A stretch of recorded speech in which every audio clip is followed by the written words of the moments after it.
qual é o interesse da defesa, na verdade, nesse caso? Primeira coisa, nós estamos tendo uma dificuldade muito grande nesse processo de acesso às provas, compreende?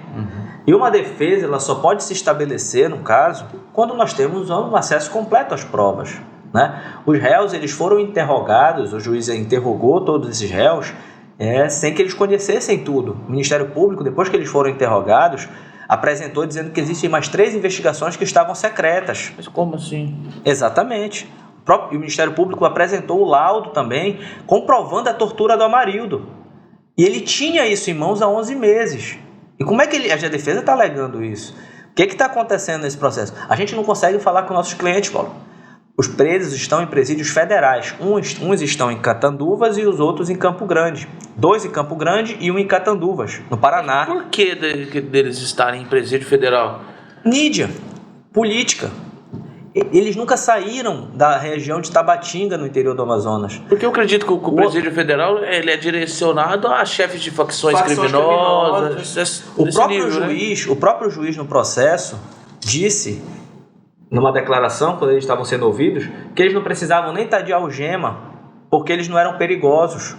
Se o juiz diz que eles não são perigosos, por que eles estão em presídio federal? Nós questionamos isso também. Nós estamos brigando para tirar eles de presídio federal, além de brigar pela liberdade deles. Então, e nós não estamos conseguindo conversar com nossos clientes, porque para conversar com eles, toda a conversa do cliente com o advogado, não existe essa conversa assim como nós estamos tendo. Ela é gravada. Doutor, qual a legalidade disso? É ilegal.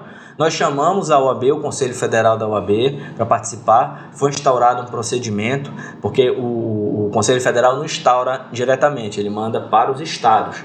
Então foi instaurado em Campo Grande, no Mato Grosso, foi instaurado também no Paraná, procedimento para verificar essa questão dos presídios federais, que o advogado não está tendo acesso para falar de forma reservada com os presos. É porque eu já me deparei com essa questão por diversas vezes, né? Não é uma reclamação aqui específica tua em questão do presídio federal.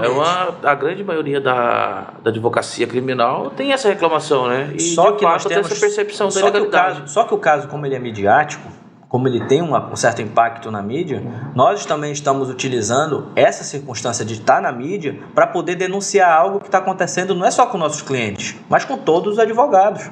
Os advogados não têm acesso de conversar reservadamente, é uma prerrogativa da defesa, conversar com o preso e poder falar, saber o que está acontecendo, fazer as perguntas devidas para poder saber o que está acontecendo, nossas provas, porque senão a defesa, daqui a pouco, ela está sendo gravada e nós estamos querendo saber, olha, quem é que está sabendo sobre esse caso? Aí o preso vai dizer para a gente, olha, fulano de tal sabe, fulano de tal sabe. E o Estado também vai estar sabendo. Então, daqui a pouco estão ameaçando testemunhas da defesa, sem que a defesa esteja sabendo disso, e a gente não consegue defender nossas pessoas. É um tema extremamente delicado, né, doutor? Porque a gente percebe também que existe várias denúncias de advogados que vão a presídios federais para pegar informações e distribuir entre as facções criminosas. Todavia, eu acredito que isso já não é um problema do direito. É um problema do sistema. E eles deveriam adequar e não punir todos os advogados e todas as pessoas que estão no presídio federal. Com certeza. De não ter acesso à justiça. Está falando muito bem. Porque o advogado que faz isso, ele é criminoso. Ele não é advogado. Ele está associado ao tráfico. É crime. Ele está se valendo da nossa profissão para fins não legais, para fins ilícitos, para crime. Entende? Só que por um não se pode pagar todos. É porque a percepção das pessoas que vão estar nos ouvindo, eu tento colocar essas questões para que todo mundo, que o debate já se inicia, né? Porque, de fato, muitas pessoas falam o seguinte, mas se não fizer isso, a pessoa vai continuar, ela não vai continuar isolada, porque ela consegue, de dentro do presídio federal, comandar as grandes facções criminosas.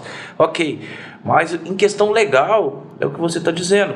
Não pode se punir o advogado por um ato de um advogado, um criminoso travestido de advogado, que exatamente. Na realidade é. Então, ou seja, é o que está acontecendo, né? Essa é a percepção. Exatamente. E a polícia hoje, a polícia judiciária, tem meios para identificar isso, independente de... Porque hoje, o que está acontecendo? O advogado, quando ele vai conversar com o preso no presídio federal, a conversa ela é gravada e, além de ser gravada, tem alguém acompanhando 24 horas. Está acompanhando em tempo real.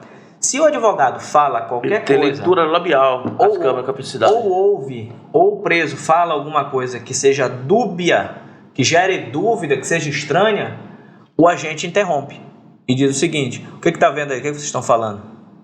Não existe conversa reservada entre o preso e o seu advogado. Eu até postei no podcast lá no Instagram, como funciona o Presídio Federal. E eles falam que tem mais de 200 câmeras com capacidade de leitura labial. E eu fiquei, cara, privacidade é zero, então, dentro do Presídio Federal.